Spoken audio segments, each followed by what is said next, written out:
जी बिस्मिल्लाहिर्रहमानिर्रहीम। अस्सलाम वालेकुम। आप यूट्यूब चैनल देख रहे हैं और मैं हूं कामरान अरशद। आपसे रिक्वेस्ट है, चैनल को सबसे पहले आपने सब्सक्राइब कर लेना है ताकि हर आने वाली वीडियो का लिंक आपको मिल सके। और आपको मालूम है कि बहुत सारे लोगों को मैं इनवाइट करता हूं अपने यूट्यूब चैनल पर इंटरव्यू के लिए। उसका मकसद सिर्फ ये है कि आप लोगों को बताया जाए, आप लोगों को मिलवाया जाए उनसे जो कुछ कर रहे हैं या कुछ करने का इरादा रखते हैं या जिन्होंने ज़िंदगी में बहुत कुछ कर रखा है।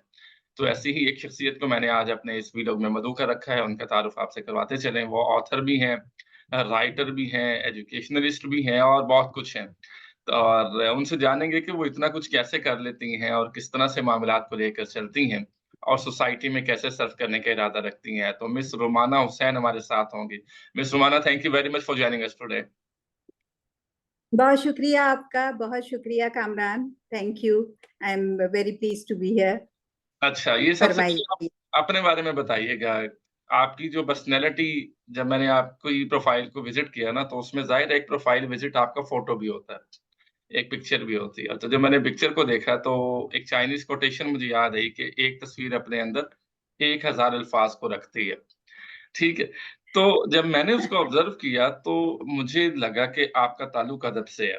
क्योंकि आपकी जो पर्सनैलिटी, जो ऑरा, मेरी वैसे आपसे फर्स्ट टाइम बात हो रही है, लेकिन जो आपका ऑरा है ना, जो मेरे इस वक़्त ज़हन में है, दिमाग में है, वो यही है कि आपका ताल्लुक अदब से है। तो सबसे पहले आप कौन हैं? आप क्या हैं? ये बताइएगा, फिर मैं आगे सवाल करता हूँ। जी, ओवर टू यू मिस। अम, देखिए, मेरा ताल्लुक इसी शहर से है, कराची से। मैं यहीं पैदा हुई हूँ।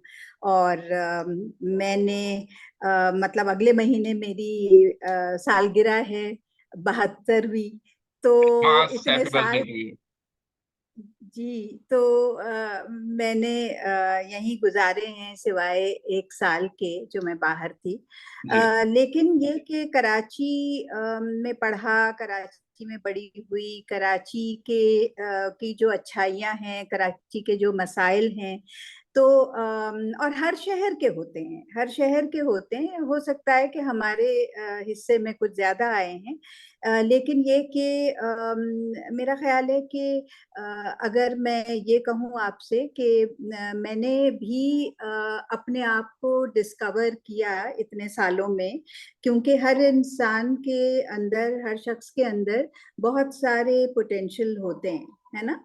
तो और हर हर शख्स जो है जिंदगी में कुछ ना कुछ करता है अपने तौर पर। किसी को मौके मिल जाते हैं, किसी को अपना टैलेंट दिखाने के नहीं मिलते मौके। लेकिन ये कि बहरहाल हम सब जो हैं, हम हमारे अंदर बहुत कुछ होता है। तो मैंने पढ़ाई की एक प्राइवेट स्कूल से। और मेरी बड़ी खुशकिस्मती थी कि मेरे टीचर्स बहुत अच्छे थे।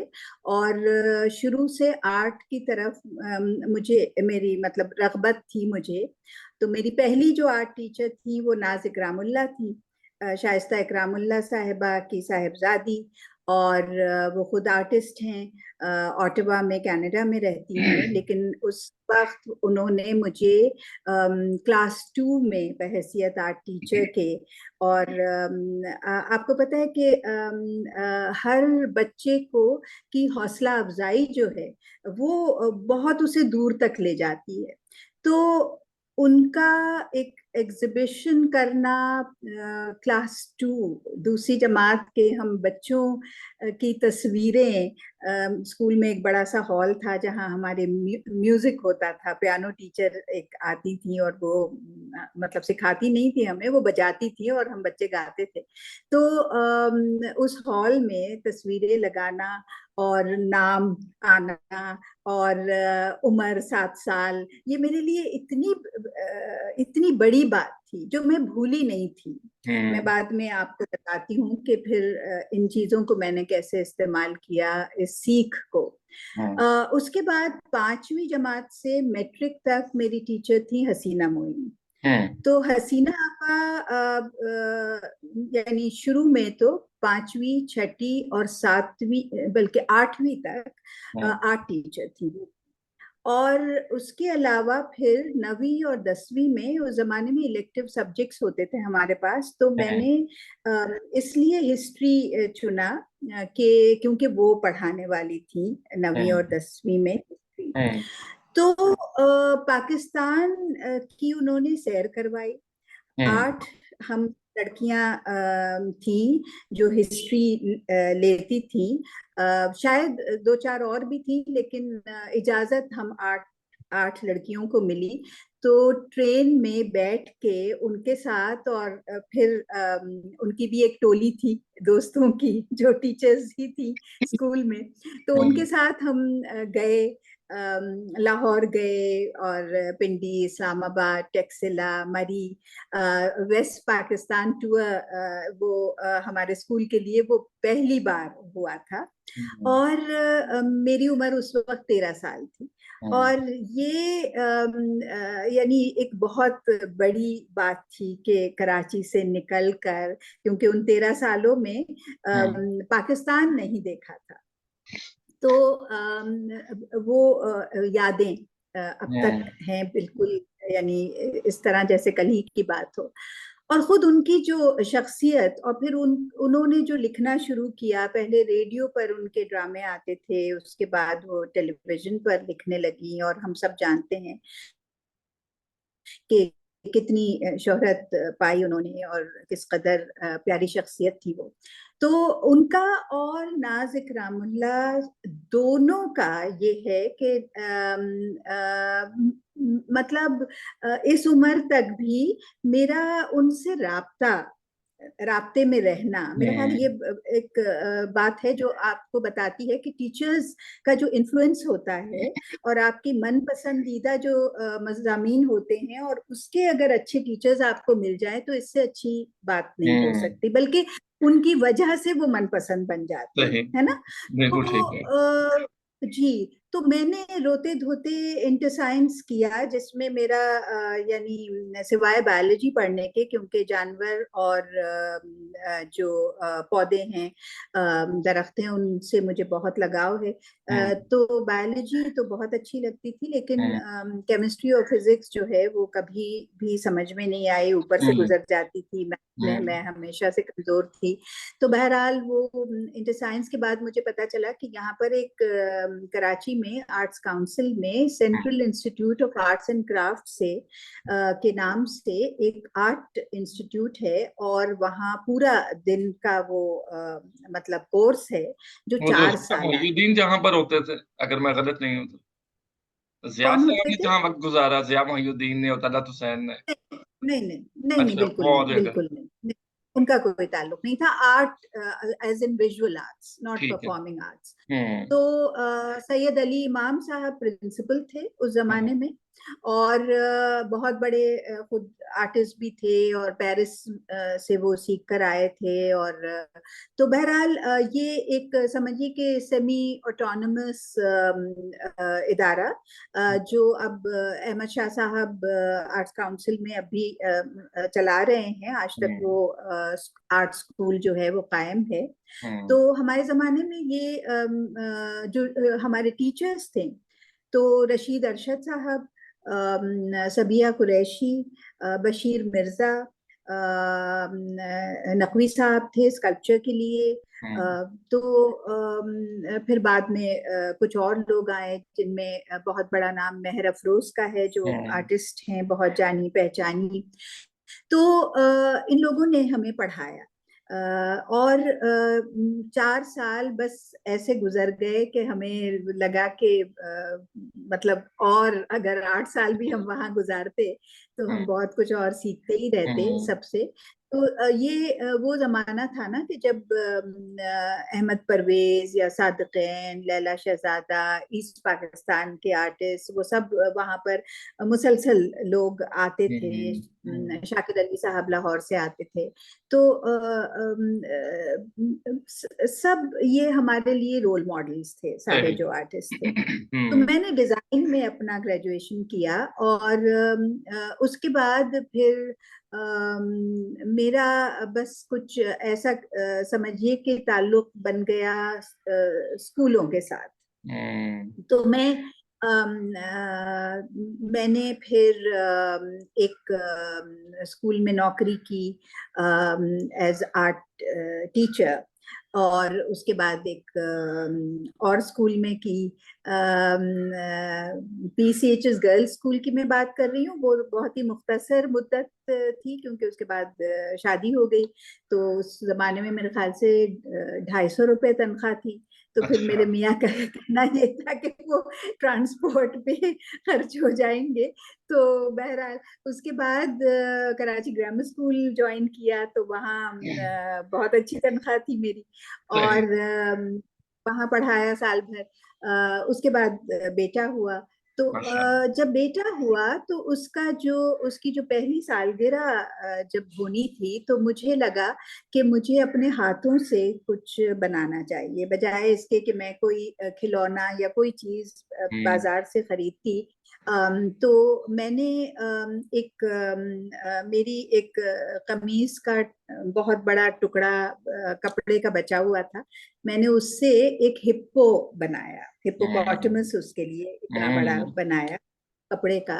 और वो बस समझिए कि वो एक तरह से वो पहला काम था जिसने इतनी ज्यादा उसकी इतनी ज्यादा तारीफें हुई घर में जिराई मेरे मिली मियाँ उसको। ठीक है। की तरफ से, कि मैं बनाती चली गई। मैंने हम्म। बहुत सारे खिलौने कपड़े के बनाए। मैंने वॉल हैंगिंग्स कपड़े की बनाई, और उसकी नुमाइश फिर हुई गोएथे इंस्टीट्यूट में। हम्म। और हसीना मोइन ही ने उसका इफ्तिताह, मैंने उनको बुलाया हम्म। था, उन्होंने उसका इफ्तिताह किया।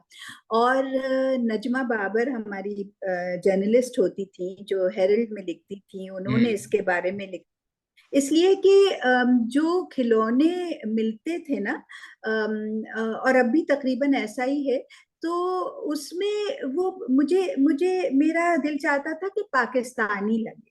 हम्म। यानी जो आप प्लास्टिक या रबर या जिन चीजों के बने हुए खरीदते हैं उसमें, क्योंकि हमें हमारे आर्ट स्कूल में हम जब एक टीचर आए जो एनसीए से, national college of art Lahore से पढ़कर आए थे, खलील साहब, तो उन्होंने हमें ये जताया कि उर्दू में पोस्टर बनाना कितना अहम है, या ये कि जो भी अगर आप जानवर भी बना रहे हैं उसमें भी वो वेस्टर्न इन्फ्लुएंस है सब कुछ। जो क्योंकि हमने जो तस्वीरें देखी हैं, जो किताबें देखी हैं बच्चों की, उसमें सब कुछ वो जो इन्फ्लुएंस है वो बाहर की है। तो हम्म। हमारा यानी वो ढूंढना कि जो साउथ एशियन पूरा जो कल्चर है और इतनी रिचनेस है, और हमने उसको नहीं देखा है, और हमने दूसरे मुल्कों की तरफ और ज्यादातर मगरिब की तरफ सही। देखा है। तो बहरहाल ये जो नुमाइश हुई, उसके बाद फिर 2-3 साल के बाद और बहुत बड़ी मैंने नुमाइश की पीएसीसी में।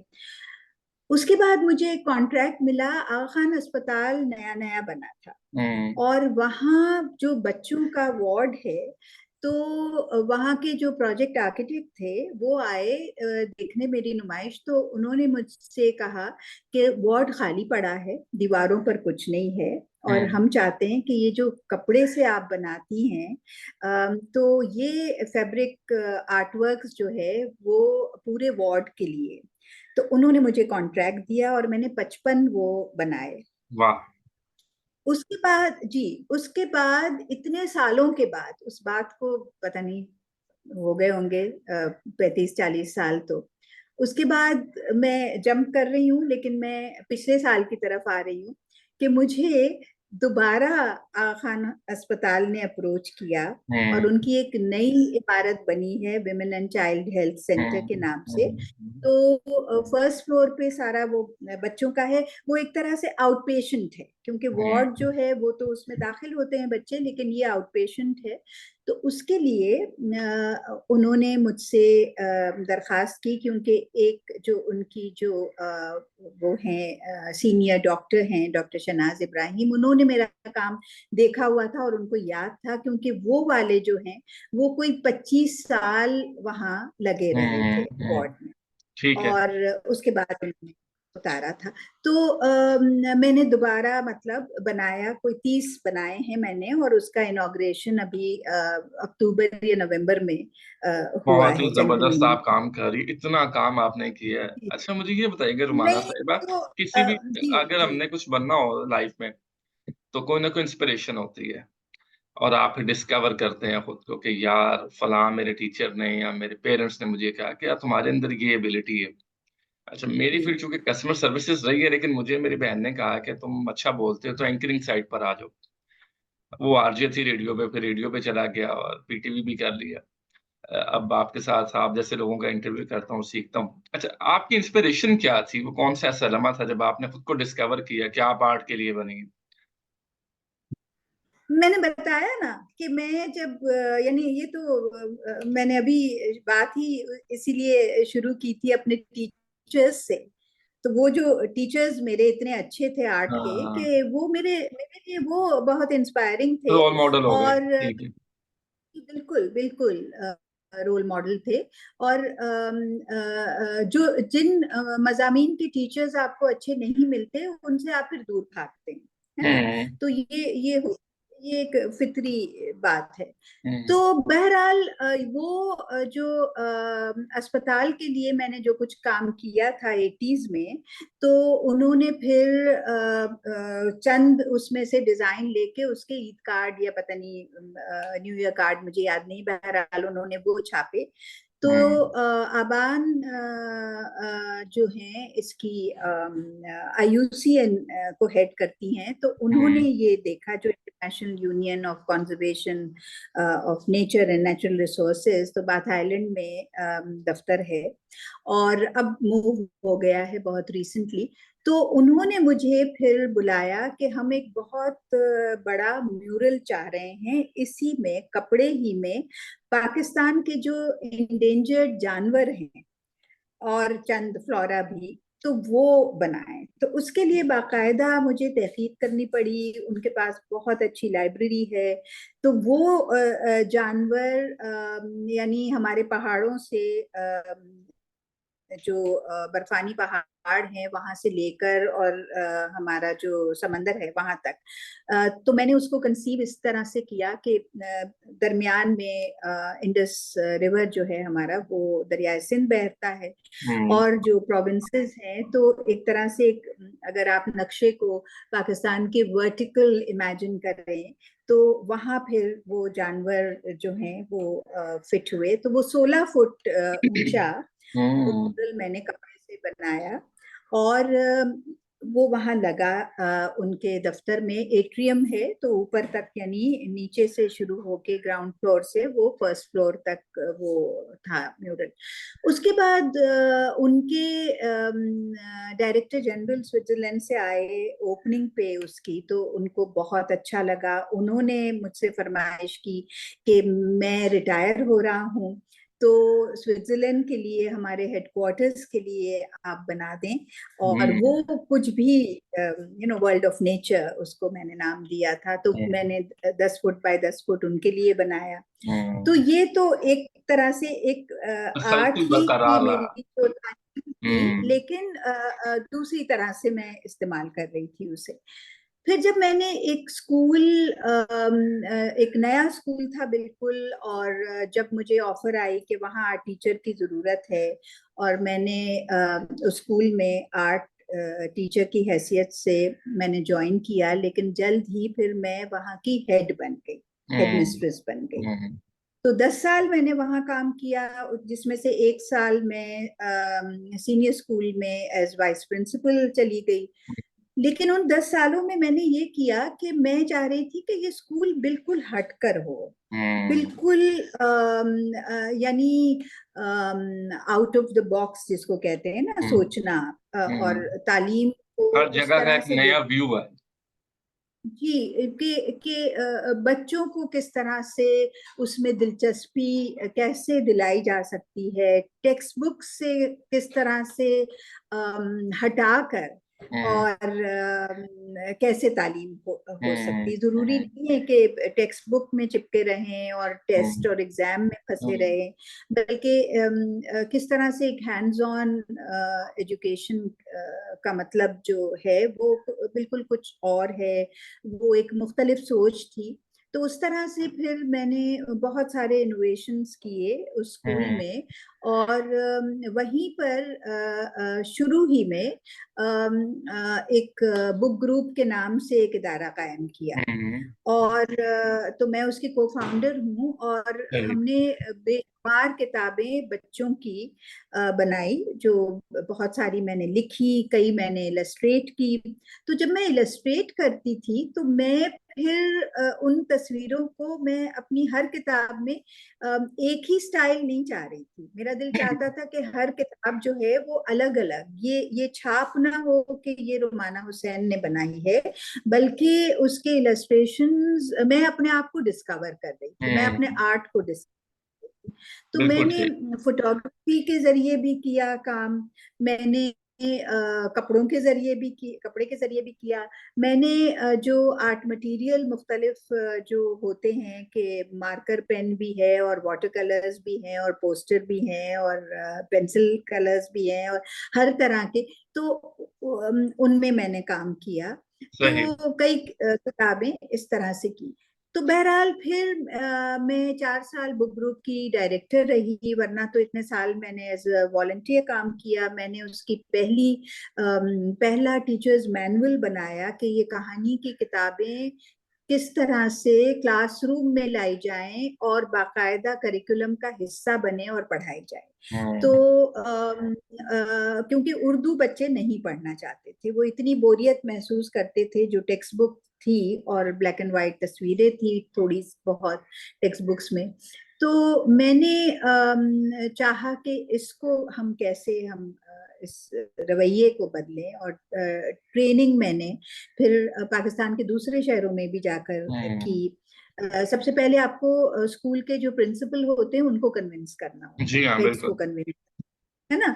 फिर टीचर्स का नंबर है। और तो क्रिटिसिज्म का बहरहाल भी शिकार होना पड़ता है, क्योंकि जाहिर है उसको पॉजिटिव जी लेना पड़ता जी, है। जाहिर है कोई भी हमारे यहाँ नई इस वक्त जो रवैया है चीज मिस वो यही है शुरू कि आप करते हैं अच्छा ना। काम कर रहे हैं और जी आप अच्छे हैं तो आपकी जरूरत नहीं है, तो फिर आपको अपने आप को मनवाना पड़ता है, प्रूव करना नहीं, पड़ता देखिए मेरा ख्याल है, देखिए हमारी जो ट्रेडिशनल सोसाइटीज हैं उसमें कोई भी इनोवेशन जो है ना वो बड़ी मुश्किल से उसका है। एक्सेप्टेंस होता है, हम्म, बात ये है।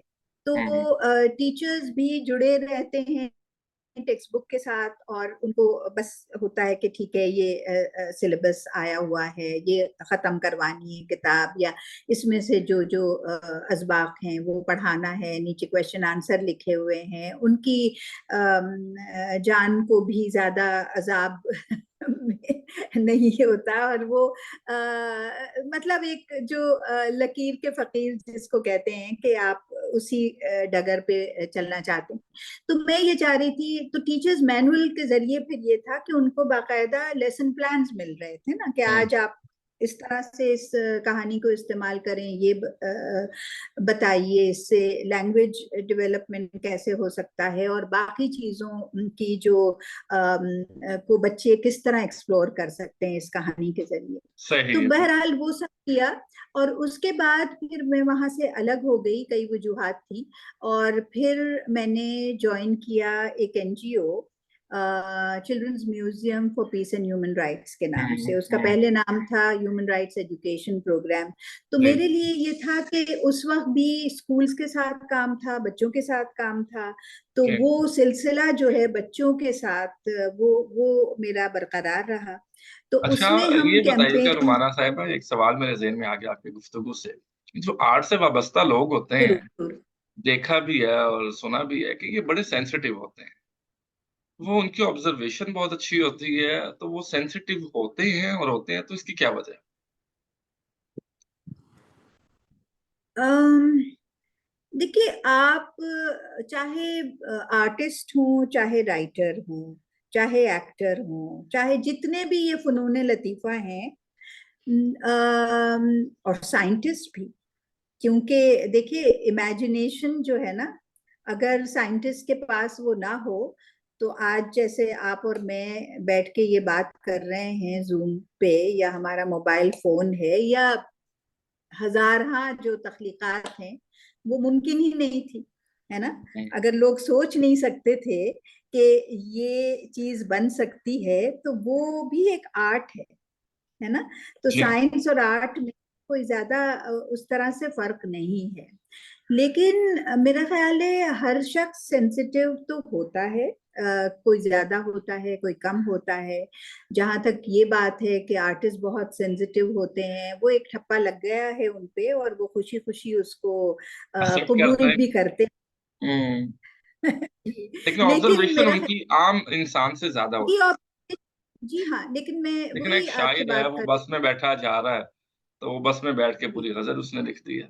उसको पता नहीं क्या नजर बिल्कुल। आया। आप जैसे लोग हैं, आप पार्क में बैठे हैं और दो बच्चे खेल रहे हैं, उनकी एक ऐसी हरकत होती है, आप बैठे बैठे कोई चीज बना देते हैं, तो वो कहते हैं कि जी, यार ये क्या तो ऑब्जर्वेशन। आपने खुद ही जवाब दे दिया कि देखिए ना कहीं से कोई भी चीज आपको भली लगती है या बुरी लगती है, या कोई इंस्पिरेशन होता है, तो आप उस पर काम करते हैं। हम्म। तो ये इस चीज की थेरेपी क्या है? अगर मैं आपसे थेरेपी पूछूं, अगर मैं इसको थेरेपी का लफ्ज इस्तेमाल कर रहा हूँ, कि आपकी ऑब्जर्वेशन स्ट्रॉन्ग करने के लिए जरूरी ये है कि हम सिर्फ खामोश रहें, दूसरों को सुने और देखें। दूसरों को सुने और देखें भी, और इंटरैक्ट भी करें, ये भी बड़ा जरूरी है। अच्छा, तो एक इसकी दूसरे लाइन को कैसे ड्रा समझना। करेंगे हम कि हमने कितना बोलना है? Actually how to speak and when to speak. नहीं, देखिए, लाइन ड्रॉ करना मुझे नहीं मालूम कि लाइन कहाँ ड्रॉ करनी चाहिए। ये तो एक इंट्यूटिव चीजें होती हैं, खुद ही मालूम होता है इंसान को कि अ, वो यानी क्या, कितने लिमिट्स हैं उसके या नहीं हैं। तो मैं आपको जो अपनी जर्नी का बता रही थी, मैं शुरू से मुझे ये फीलिंग होती थी कि जो टेक्स्ट बुक्स जो मैंने भी पढ़ी थी अपने जमाने में स्कूल में, वो हमें पूरी बात नहीं बताते। और इस शहर में, खास तौर पर कराची में, क्योंकि मुल्क का वाहिद शहर है जहाँ पे इतने मुख्तलिफ तरह के लोग रहते हैं, हम्म। इतनी सारी एथनिसिटीज हैं, जुबानें बोली जाती हैं, हम्म। इतने सारे मज़ाहिब हैं।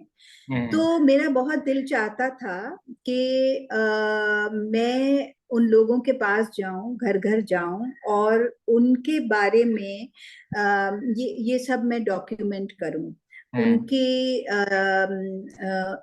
उनके बारे में, उनके खानदान के बारे में, कि वो कहाँ से आए हैं, हम्म। और क्या उनके ट्रेडिशंस हैं, क्या उनकी जो भी रोजमर्रा के रिचुअल्स हैं, कस्टम्स हैं, हम्म। लाइफस्टाइल है।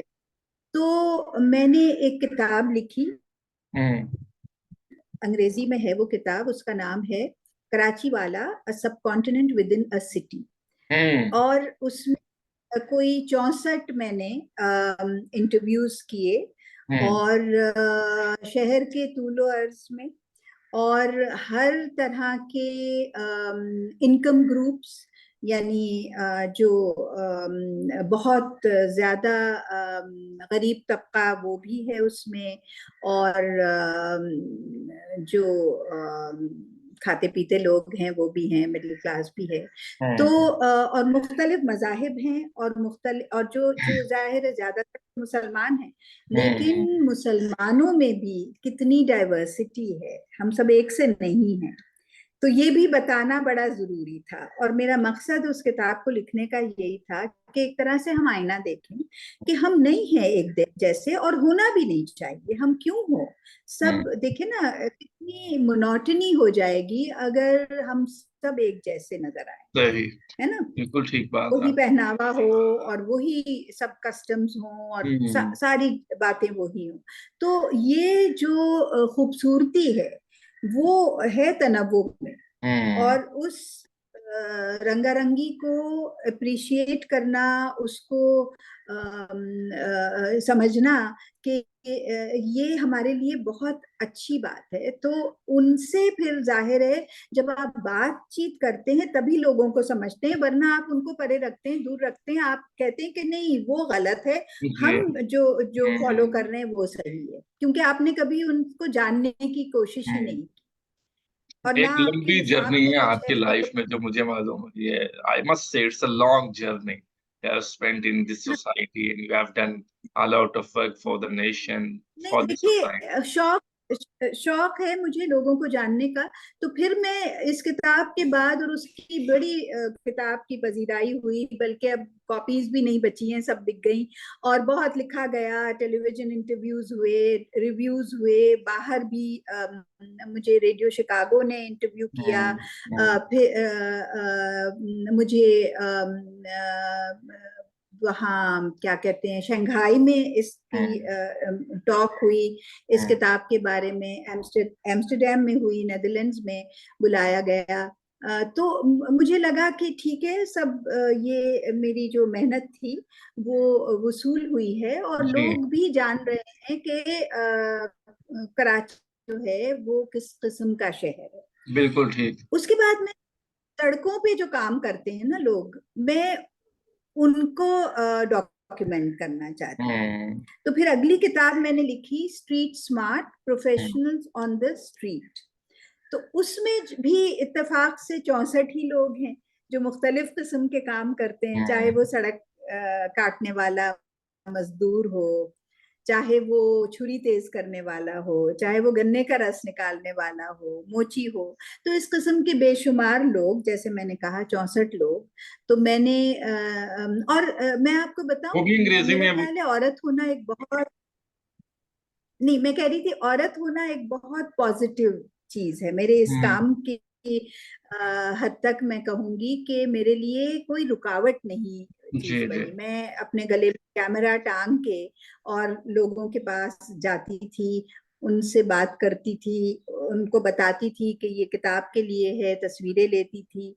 और जब मैं घरों में भी गई लोगों के, तो मैं जो पढ़ लिख सकते थे उनसे मैं एक फॉर्म साइन करवाती थी, ताकि हम्म। कल को ये ना हो कि कोई एतराज हो, क्योंकि हम्म। मैं उनको बताती थी इस मकसद के लिए है, और मैं तस्वीरें ले लूंगी, और मैं आपकी कहानी, आपके बारे में मैं लिख रही हूँ। सही जो है। नहीं लिख पढ़ फीलिंग ऑफ सकते द थे उनको भी सोसाइटी। बताती थी, ठीक है। हम्म। तो ये सब हुआ। बहरहाल ये दोनों किताबें आर्ट्स काउंसिल में इसकी लॉन्च हुई, बहुत लोग आए, बहुत पसंद की गई ये किताबें। बहुत जबरदस्त। लेकिन मेरा शुरू से जो काम रहा ना 1986-88 से, वो बच्चों के लिए किताबें लिखना। जबरदस्त। तो अब तक 75-80 किताबें हम्म। मैं बच्चों के लिए कर चुकी हूँ। बहुत अच्छा, जबरदस्त। मैं प्लग इन करूंगी अपनी नई किताब यहाँ, ये बात ठीक है। बिल्कुल ठीक ठीक है। है।